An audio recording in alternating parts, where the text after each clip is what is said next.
Hello everyone, स्वागत है आप सभी का ज़ोरोक्रॉन यूट्यूब चैनल पर, जहां हम बात करते हैं सुपर हीरोज, साइंस फिक्शन और पॉप कल्चर के बारे में। और आज की इस वीडियो में मैं एक स्पॉइलर फ्री रिव्यू देने वाला हूं द पेंगुइन के फर्स्ट एपिसोड का, जो रॉबर्ट पैटिंसन वाले बैटमैन के यूनिवर्स में सेटअप है। और ये एक लिमिटेड सीरीज है जिसके टोटल 8 एपिसोड होने वाले हैं, जिसको HBO Max के अंडर डेवलप और प्रोड्यूस किया गया है, जहां तुम इस सीरीज को जियो सिनेमा के प्लेटफॉर्म पर स्ट्रीम कर सकते हो। द पेंगुइन की इस सीरीज को स्ट्रीम करने से पहले ये बहुत ज्यादा जरूरी है कि तुम एक बार 2022 की द बैटमैन की मूवी का एक रिकैप ले लो, क्योंकि द पेंगुइन की ये सीरीज उसी पॉइंट से चालू होती है जहां पर द बैटमैन की मूवी खत्म हुई थी। द पेंगुइन के फर्स्ट एपिसोड की शुरुआत होती है एक कम्प्लीटली अनस्टेबल गॉथम के इंट्रोडक्शन से, जहां हमें दिखाया जाता है कि अभी गॉथम की हालत कितनी खराब चल रही है रिडलर के फ्लड वाले कांड के बाद, जो हमें द बैटमैन की मूवी के क्लाइमैक्स में दिखाया गया था। जिसके तुरंत बाद हमें इंट्रोड्यूस कराया जाता है गॉथम के नए गैंग लॉर्ड से, जो अभी कारमाइन फैल्कोन की जगह ले चुका है। और इस कैरेक्टर का सेटअप और टेक डाउन द बैटमैन की मूवी में हमें ऑलरेडी दिखाया जा चुका है। और इसके बाद हमें इंट्रोड्यूस कराया जाता है इस शो के प्रोटैगनिस्ट पेंगुइन से।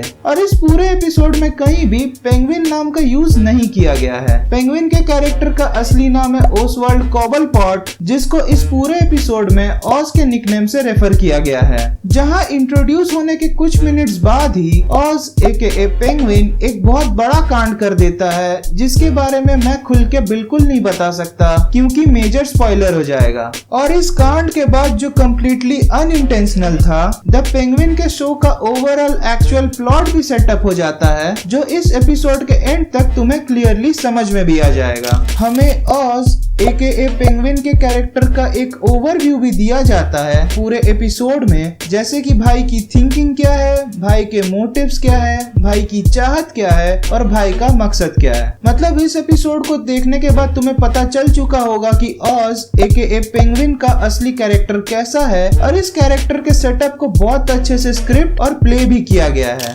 अब ऑज के कैरेक्टर को सेटअप करने के बाद ये शो ऑज एकेए पेंगुइन के सबसे बड़े सपोर्टिव कैरेक्टर को भी सेटअप करती है, जिसका नाम है विक्टर अगुइलार। और तुमने इस बंदे को द पेंगुइन के टीजर, ट्रेलर और बाकी दूसरे प्रमोशनल एडवर्टीजमेंट्स में जरूर से देखा होगा। और इस बंदे का ऑज एकेए पेंगुइन के अलोंगसाइड एक्विजिशन एक बहुत अच्छा बैलेंस प्रोवाइड करता है ऑज के कैरेक्टर को।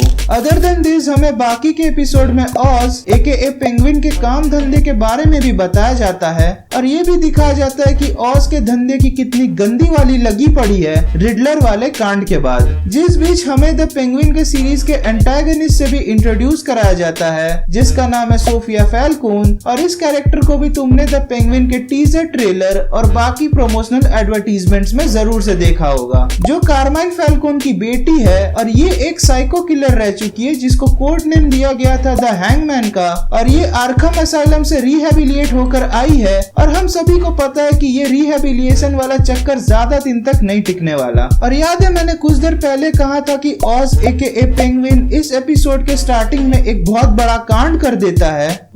ऑज के उस कांड का इस सोफिया फैल्कोन वाले कैरेक्टर के साथ बहुत गहरा रिलेशन है। और द पेंगुइन के इस पूरे सीरीज का प्लॉट ऑज एकेए पेंगुइन, ऑज का बड़ा वाला कांड और सोफिया फैल्कोन के इस कांड के साथ गहरे रिलेशन के अराउंड ही रिवॉल्व करेगा। मैंने ये सब कुछ तुम्हें इतना घुमा फिरा कर इसलिए बताया ताकि तुम्हें किसी भी तरह का पोटेंशियल स्पॉइलर ना मिले।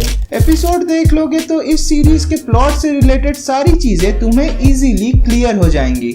तो यही था द पेंगुइन के पहले एपिसोड का स्पॉइलर फ्री ब्रीफ ओवरव्यू। और तुम्हें डेफिनेटली फील हुआ होगा कि मैंने बहुत सारी बातें तुम्हें बहुत ज्यादा शॉर्ट में बताई हैं, लेकिन जैसा कि मैंने कहा, ये एक स्पॉइलर फ्री रिव्यू है द पेंगुइन के फर्स्ट एपिसोड का, और इसी वजह से मेरे हाथ बंधे हुए हैं। द पेंगुइन के इस फर्स्ट एपिसोड के ऊपर मैं एकदम खुल के बात करूंगा अपने ब्रेकडाउन वाले वीडियो में। और अगर तुम उस वीडियो को मिस नहीं करना चाहते तो इस चैनल को सब्सक्राइब जरूर से कर लेना और घंटा बजाना बिल्कुल मत भूलना। तो चलो अब इस एपिसोड के बाकी दूसरे एस्पेक्ट्स के ऊपर भी बात कर लेते हैं। द पेंगुइन के इस फर्स्ट एपिसोड का टोन हूबहू द बैटमैन की मूवी के टोन के साथ मैच करता है और जो एक अच्छा विजुअल एक्सपीरियंस तुम्हें द बैटमैन की मूवी में देखने को मिला था, जैसे dark and gritty tones, street level feel, एक बहुत अट्रैक्टिव मेलो डाउन वाली डार्क एंड डीप अपील, वही same to same feel the Penguin के इस फर्स्ट एपिसोड में भी कैरी फॉरवर्ड कराई गई है। मतलब अगर तुम द बैटमैन की मूवी को देखने के जस्ट बाद पेंगुइन के इस फर्स्ट एपिसोड को चलाओगे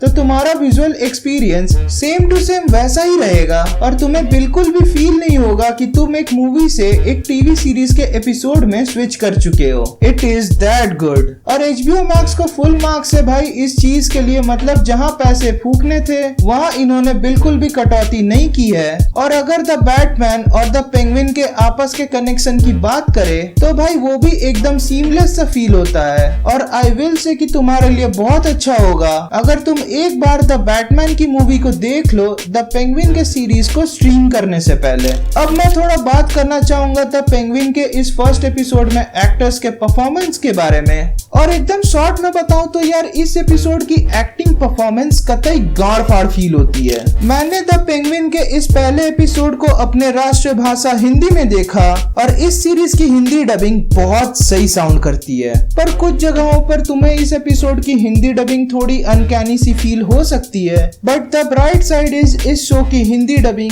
कंप्लीटली क्लोज परफॉर्म करती है इस शो के इंग्लिश डब के साथ। So that's it for this video guys. अब हम इस वीडियो को यहीं पे रैप अप करते हैं। अगर तुम्हें ये वीडियो इन्फॉर्मेटिव या यूजफुल लगी हो तो इस वीडियो को लाइक जरूर से कर लेना। मेरे इस रिव्यू वीडियो से रिलेटेड कोई सवाल हो या तुम्हारा कोई पर्सनल फीडबैक हो इस वीडियो से रिलेटेड तो उसे कमेंट जरूर से करना। और अगर ऐसा ही और कंटेंट देखना चाहते हो तो ज़ोरोक्रॉन यूट्यूब चैनल को सब्सक्राइब जरूर से कर लेना और घंटा बजाना बिल्कुल मत भूलना। मैं तुमसे फिर मिलूंगा इसी चैनल पर किसी और टॉपिक पर बात करते हुए, और तब तक के लिए खुश रहो, आबाद रहो और मचाते रहो।